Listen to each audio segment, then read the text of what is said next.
Hey, I wanted to tell you a little bit about my charity, Lev27. You know, it's kind of interesting. I don't know, maybe it was about a year and a half ago, a friend called me up and said, hey, can I borrow $2,000? And I said, what's going on? He said, and he started to get very upset.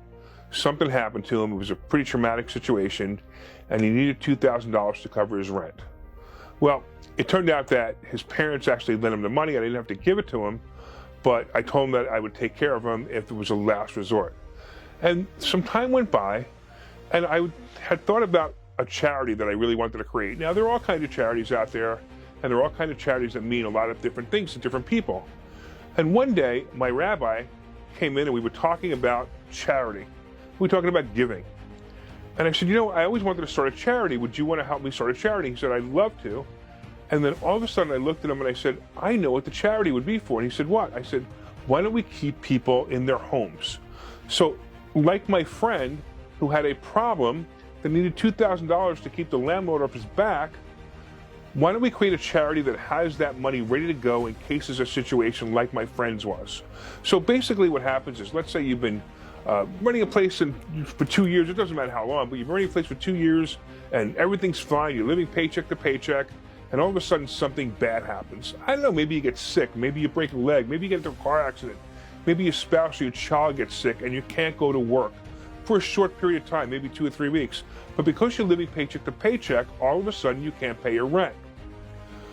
Now, the landlord has every right, and he should, to be honest, we teach that, to file for eviction. Now, you say to the landlord, listen, I can pay the rent going on, I just can't pay this month, I don't know what to do. Meanwhile, the landlord just wants to get paid.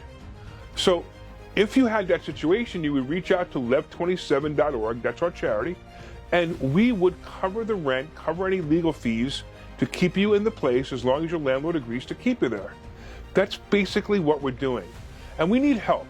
We need both financial help, we can use some volunteers, and of course we like to have people go to our events. So if you go to Lev27.org, you can find out about everything we have going on, and you can donate as well. Please do it. It's a great organization, and we're helping people. We're helping them stay in their house. As a matter of fact, I'll tell you, the first time we helped somebody, I actually had tears in my eyes. It was a great story when the guy came to us and said that his wife it was brain cancer. And, you know, they had to do an operation to remove the brain cancer. He had to stay with her. She obviously couldn't work. He couldn't work. And about a month and a half into it, you know, they weren't paying their rent. They weren't making any money. And they called us up, they reached out to us, and we verified the story. We spoke to the landlord, we sent the landlord a check, and now they're in their house and they're safe.